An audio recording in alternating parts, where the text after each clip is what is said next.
juste génial. Vous savez que là, je vais de mon téléphone, je suis en train de lancer cette caméra. Je suis trop épatée par la technologie, c'est un truc de ouf. Bonjour, ici Denise la copine. J'espère que tu vas bien, mais en tout cas, ça va très bien. Donc, je m'excuse, il fait pas très beau. Donc, si le temps change, c'est normal. Je m'excuse aussi, j'ai mes lunettes, faut que je puisse voir ce que je fais. Donc, c'est normal qu'il y ait le reflet de la fenêtre qui est juste là.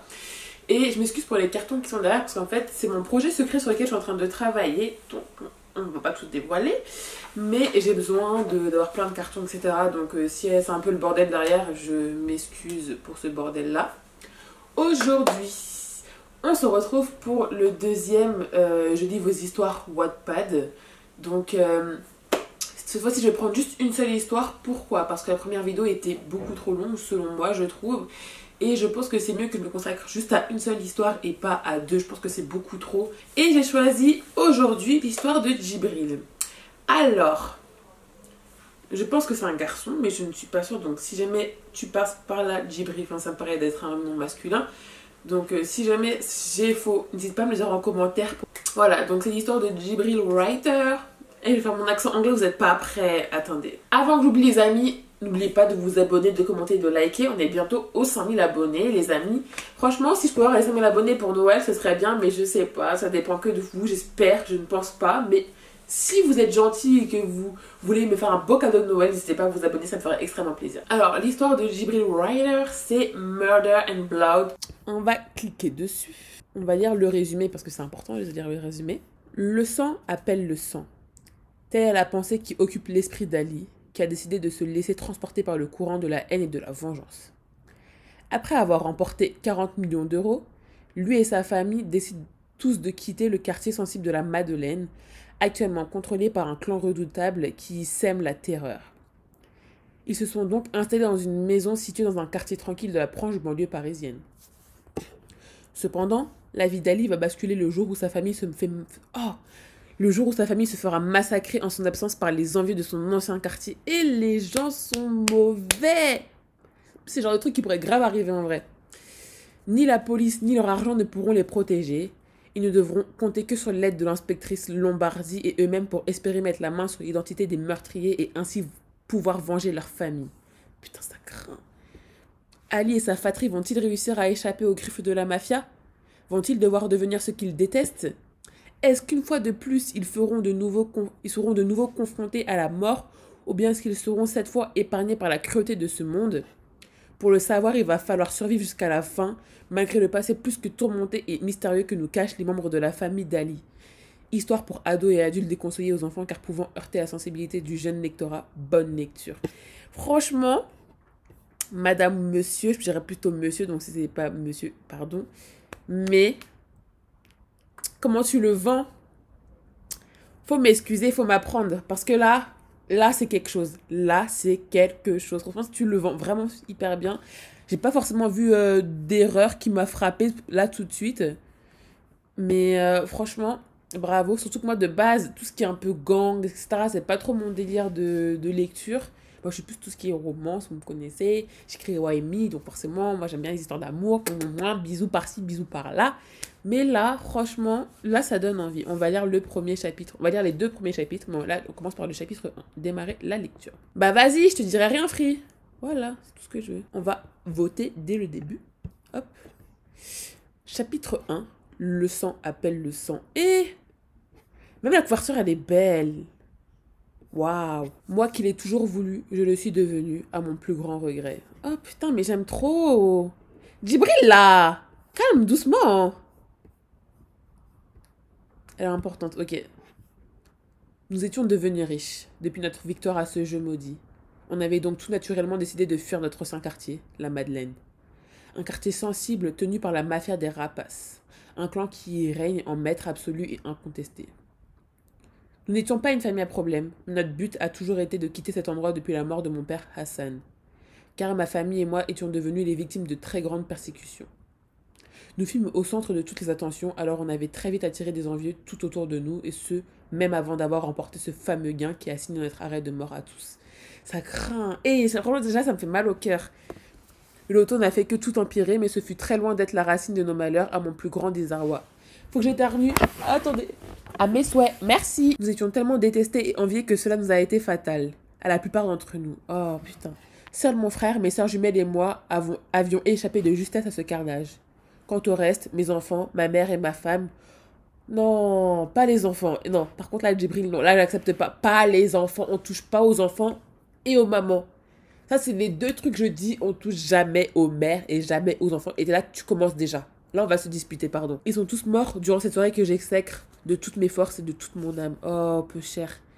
Ai-je ne serait-ce qu'une seule fois imaginé que le destin de tant de personnes était lié au mien? Certainement pas. La seule chose dont je suis sûre désormais, c'est que cette soirée avait marqué à jamais le début de notre longue descente aux enfers à tous. À jamais, je ne cesserai de me battre pour vous, car je survivrai afin de ne jamais oublier vos visages, car je survivrai pour me souvenir de vous. Cependant, je compte vous rejoindre, mais je dois d'abord régler mes comptes avec ceux qui vous ont arraché de force de mes mains. Dieu lui-même en est témoin. Je ne quitterai pas cette terre avant d'avoir mis fin à leur existence, car le sang appelle le sang. Et Djibril. Non, là c'est trop, tu comprends? 26 juin 2019, 22h. Monsieur. Je repris mes esprits et fixa l'inspectrice droit dans les yeux en reprenant mon souffle. Oui. À quelle heure êtes-vous à rentrer chez vous exactement? Ce visage, je le déteste. Ce visage. Celui de la pitié pour la situation dans laquelle je me trouve. Depuis toujours, on me regarde comme ça. Il n'y a rien de pire que la pitié. Ça te transmet de rage qui serait prête à détruire le monde entier. Je regardais une troisième fois le cadavre de ma mère qui jonchait le sol dans une mare de sang. La police scientifique photographiait son corps avant qu'il y soit envoyé en autopsie. D'une voix froide et le regard fuyant, je répondis. Je suis rentrée entre 20h et 21h. Plus de précision, je vous prie. Cette pétasse me demandait à quelle heure est-ce que j'étais rentrée chez moi alors que la seule chose qui occupait mon esprit à ce moment-là, c'était la scène de crime qui a eu lieu chez moi. Ah là, j'aurais juste enlevé le dernier qui a eu lieu chez moi parce qu'en fait, il y a une répétition un peu, tu vois. En mode, j'étais rentrée chez moi alors que la seule chose qui a eu lieu chez moi. J'aurais juste mis, c'était la scène de crime, point. J'en ai aucune idée. Elle se leva ensuite et donna les consignes suivantes à ses subordonnés. Je veux des hommes et des femmes à la recherche des criminels en cavale maintenant. Chaque seconde compte. Des patrouilles dans un rayon de 10 km. Je veux des chiens, des hommes et même le pape s'il le faut.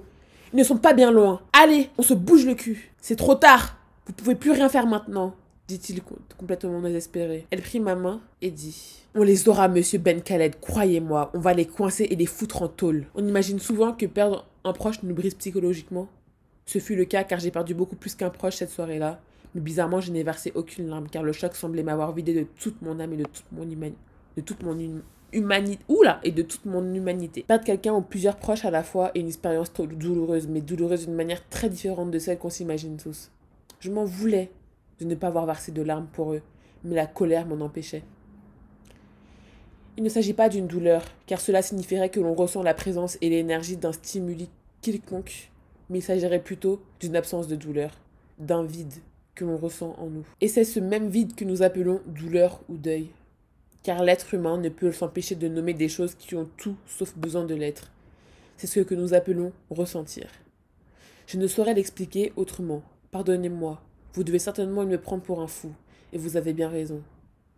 C'était il y a presque 2 ans en juin 2019, et je m'en veux terriblement car tout était de ma faute, une fois de plus. Mais non, pas du tout. Je trouvais ce que vous étiez en train de dire captivant et passionnant. Chacun a différentes manières de réagir face à la perte soudaine d'un proche. C'est tout à fait normal. Vous n'y êtes pour rien dans cette histoire.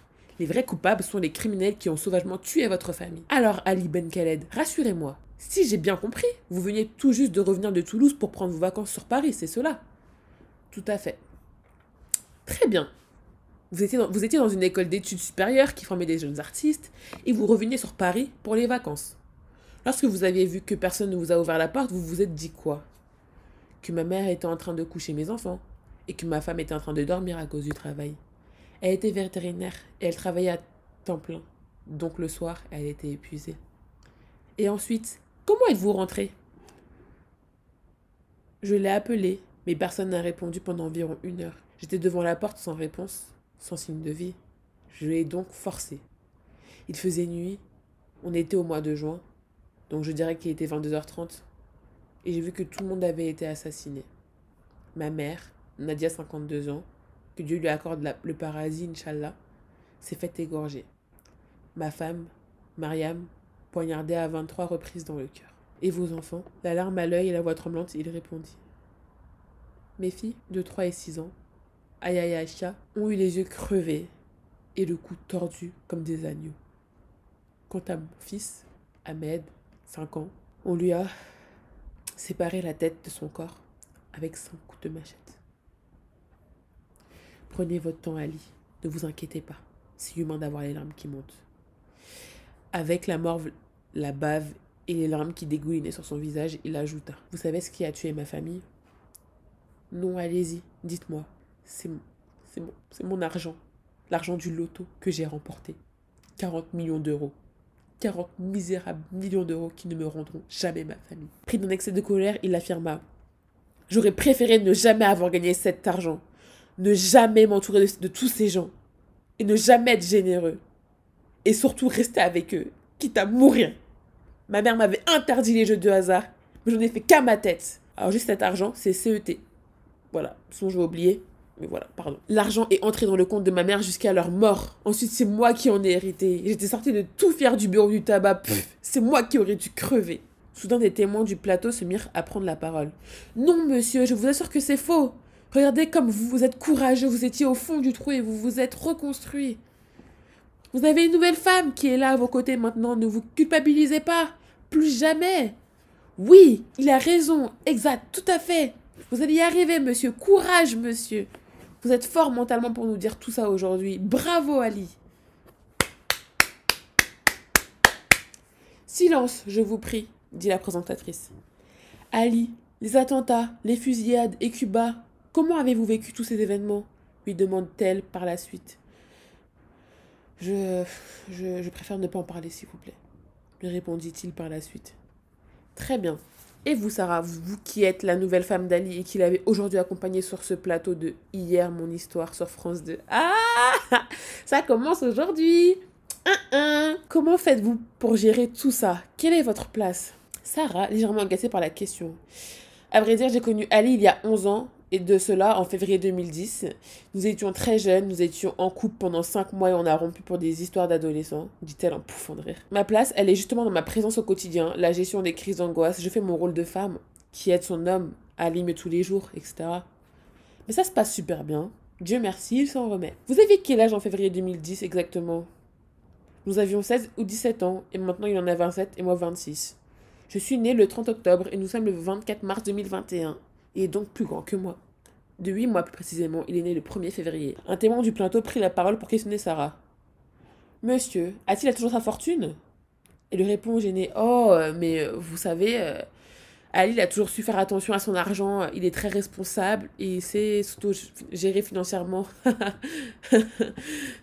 Nous vous souhaitons donc le meilleur, bien sûr. Ali, un dernier mot avant de conclure? À vous tous qui m'écoutez, faites attention à qui vous rendez service, avec qui vous traînez et surtout les jeunes, je vous en parle. Nos ennemis ne sont jamais bien loin. Et les trahisons sont toujours le fruit des actions de nos proches ou des membres de notre famille. Il faut être proche de sa cible pour lui mettre un coup de poignard. Eh bien, c'est la fin de Hier notre histoire. Ne ratez pas la météo, je vous dis à très vite sur France 2. Merci de nous avoir suivis sur leurs histoires et nous les ont partagées ce soir. Bonne soirée à tous. Une fois sortis des locaux de France Télévisions, Ali et Sarah montent dans leur voiture. Cette dernière est très remontée par rapport aux questions de la présentatrice. Non mais tu l'as entendu cette poufiasse? Ouais, quelle est ma place, je sais pas quoi, comme quoi je suis ta nouvelle femme alors que j'étais clairement la première en fait. La première, je vais tout casser. Putain, démarre s'il te plaît, j'en peux plus là. Karine Skidovich, là, je vais lui péter ses dents à cette scandinave de merde. Tu trouves pas que t'abuses quand même un peu, dit-il en pouffant de rire. Ah, toi, commence pas s'il te plaît, hein, c'est bon. Elle encore, c'est pas la pire, là, c'est l'autre là avec sa calvitie qui demandait monsieur, a-t-il toujours sa fortune? Oui, là, et alors, connard? Et alors? On t'emmène, t'as pas compris ça encore? T'es incroyable. Vas-y, moque-toi de moi, toi. C'est clair que c'est pas toi qui passes pour une femme malhonnête. Non, mais j'hallucine. Ils m'ont allumé. J'en reviens pas, c'est malade. J'en ai marre de cette société de merde. Dès qu'une femme est en couple avec un homme riche, on lui colle systématiquement une étiquette avec écrit vide, gousset, c'est leur fond. Mais quand il s'agit d'un homme là, c'est autre chose, hein. On appelle ça de l'amour. J'aimerais être un homme juste le temps d'une journée, dit Sarah complètement remontée. Les femmes, vous êtes toutes des hystériques, c'est incroyable, ça fait peur quand même. Hein. Vas-y, roule et me chauffe pas, toi. Soudainement, le silence planait dans la voiture. Sarah? Oui, qu'est-ce qu'il t'arrive? Tu sais pourquoi j'ai fait cette émission de débile? Dis-moi, arrête tes devinettes déjà que tu m'as embarqué là-dedans. Parce que je commence réellement à comprendre comment fonctionnent les gens. Comment ça? J'ai l'impression d'avoir été aveugle durant la totalité de mon existence, comme si ma vie n'était rien de plus qu'une simple comédie. Pourtant, la voici la vérité. Elle est là, sous mes yeux. Arrête, tu me fais peur et regarde la route s'il te plaît. Dehors, une pluie diluvienne commença à s'abattre sur la ville. Pas une journée que je passe sans que je pense à cette soirée. Mon fils n'avait même plus de visage et ma mère, je voyais la peur qu'elle avait ressentie avant de mourir. Parce que son visage s'était figé. Et enfin, je comprends. Ne me dis pas que... Si, je sais qui a tué ma famille, dit-il d'un air déterminé. Tu rigoles? C'est ça? Dis-le-moi, Ali, je ne plaisante pas. Après toutes les atrocités que j'ai dû commettre pour en arriver là, tu penses que je plaisante? D'ailleurs, l'aéroport est de l'autre côté. Tu prends la mauvaise direction. Je sais, et on va s'y rendre maintenant. Où ça? Chez lui, chez l'assassin, lui répondit Ali. Putain. Quelques bornes plus tard, Ali au volant de sa voiture entra dans le garage d'un immeuble situé en plein centre-ville de Paris. Ali, qu'est-ce qu'il se passe? Où est-ce que tu m'emmènes? Demanda Sarah, confuse de voir son compagnon adopter un comportement étrange. Tu verras bien, contente-toi de réfléchir, répondit-il aussi sec. Tu déconnes, c'est ça? Demande Sarah, intriguée par Ali. Une fois arrivé au dernier niveau du garage, Ali gara son véhicule et sortit de ce dernier, puis il dit à Sarah. Dépêche-toi de sortir. Le cœur de Sarah s'emballa, ses mains devenaient moites, sachant de quoi était capable Ali, et elle se contenta d'obéir. Ils marchèrent jusqu'à une porte qu'Ali ouvra et ferma ensuite à clé et ils pénétrèrent à l'intérieur. Il faisait si noir que Sarah touchait le mur afin d'avancer sans se faire mal dans un couloir semblable à une sorte de dédale. Ils descendirent les escaliers et pénétrèrent dans une pièce humide et sombre. Qu'est-ce que... Entre! De peur qu'Ali use de la violence, Sarah se contenta d'obéir. Ali ferma la porte à clé, puis déposa le trousseau sur la table située à l'entrée de la pièce. Il alluma la lumière usée de la pièce, ce qui permettait à Sarah de voir la scène d'horreur qu'Ali souhaitait lui montrer. Elle vit le corps d'un homme complètement dénudé, attaché par un système de chaînes mis au point par Ali. Bruit de chaîne. Dit l'homme en tentant de s'exprimer en vain car le ruban adhésif sur sa bouche l'empêchait de parler. La respiration de Sarah s'emballa. Oh mon Dieu! Ali, qu'est-ce que tu as fait? Dit-elle complètement tétanisée. Il va te le dire lui-même. Je pense qu'il souhaite te dire quelque chose, répondit-il en foudroyant Sarah du regard comme un prédateur qui verrouilla sa proie. Il avança vers son otage, puis lui retira l'adhésif qui lui avait été déposé sur la bouche. Sarah, cours! C'est un malade, il va te tuer! Sors d'ici maintenant, fuis! Dit l'homme en se débattant tant bien que mal. Ça y est, tu as enfin compris. Tu as deviné la raison de ta venue. Ici, mon amour, ma vie, dit Ali en souriant. Ali, calme-toi, discutons, dit Sarah en ayant le cœur qui s'emballa. Oh que oui, on va discuter, dit-il en se saisissant d'un revolver. L'instinct de survie de Sarah la poussa à se saisir des clés qu'Ali avait posées sur la table à l'entrée de manière à s'enfuir d'ici. Merde, espèce de petite salope, dit-il en comprenant qu'elle cherchait à s'enfuir de la pièce. Ali se mit à courir après Sarah. Les clés refusèrent d'ouvrir la porte, alors tentant le tout pour le tout, Sarah a mis un coup de pied chassé sur la porte qui se brisa. Prise d'adrénaline, elle prit ses jambes à son cou en hurlant « Au secours! À l'aide! Venez m'aider !» Sarah s'épardit dans le sous-sol. Ali rechargea son revolver tout en étant à sa poursuite. Cet endroit a été conçu exprès pour empêcher les fuyards de le quitter. C'est un vrai labyrinthe. Moi, en revanche, je le connais comme ma poche. Accepte ton sort, Sarah. Tu te seras bien défendue. Jusqu'à la fin, dit-il en la traquant. Sarah vit soudainement des escaliers qu'elle s'empressa de monter. Elle vit une porte mais impossible de l'ouvrir sans le trousseau de clés qu'elle avait fait tomber par terre dans les couloirs. Elle frappa contre cette dernière complètement désespérée. « Mon Dieu, aidez-moi, je vous en supplie !» dit-elle en pleurant de panique en frappant la porte. Soudain, une main s'empara de sa queue de cheval puis la fit tomber dans les escaliers. À moitié consciente, Sarah vit Ali s'approcher d'elle. Il l'attrapa par les cheveux et lui asséna une trentaine de coups de poing sur le visage. Bam, bam, bam, bam. Une fois inconsciente, Ali la traîna jusqu'à la fameuse pièce qu'elle tenta de fuir. Il l'attacha à une chaise et déclara complètement essoufflé. Vous ne reverrez plus jamais la lumière du jour. Vous ne ressentirez plus jamais le souffle du vent. Vous allez rester terrés ici comme des rats de laboratoire, à jamais, pour le restant de vos jours. Œil pour œil, dent pour dent. Waouh. Franchement, j'aurais vraiment voulu lire le deuxième chapitre, mais ce chapitre est tellement long que j'ai pas envie que la vidéo soit trop longue, mais vraiment, je pense que c'est une histoire qui a du potentiel de ouf. Impressionné par la qualité de l'écriture et par l'immersion qu'on peut avoir quand on lit. J'ai vu des petites erreurs par-ci par-là, mais waouh, vraiment bravo Djibril Writer pour ce chapitre-là. Moi, si vous n'avez pas envie de lire la suite après avoir lu ce chapitre-là, je ne comprends pas. Moi, j'aime beaucoup. Même le nom des chapitres, ils sont vraiment intéressants. Genre, le sang appelle le sang, confrontation et déchirure. J'aime beaucoup. Donc, je pense que je vais vous laisser là pour aller lire la suite parce que ça donne vraiment, mais vraiment, vraiment, vraiment envie de le lire. Pour ceux qui ont envie également de lire l'histoire et le chapitre, je vais tout mettre en barre d'infos. Djibril Writer, merci. Mais merci mille fois pour m'avoir laissé la possibilité de lire. J'ai vraiment rien à dire sur ça. Il y a tout. Il y a le suspense. Il y a l'écriture, il y a l'immersion. J'ai rien à dire, vraiment, j'ai rien à dire sur ça. N'hésitez pas à aller voir en barre d'infos et en commentaire les liens vers son compte Wattpad. N'hésitez pas aussi à aller voir mon compte Wattpad si vous êtes plus romance que action, suspense, thriller, policier, etc. En tout cas, moi je vais vous laisser, je vais aller manger parce que j'ai faim. C'est une très bonne lecture et une bonne journée, une bonne soirée, ça dépend à quel moment de la journée vous êtes. Je vous fais des gros bisous. N'oubliez pas de vous abonner et de commenter, ça me ferait extrêmement plaisir. Et à très bientôt pour une nouvelle vidéo. Ciao.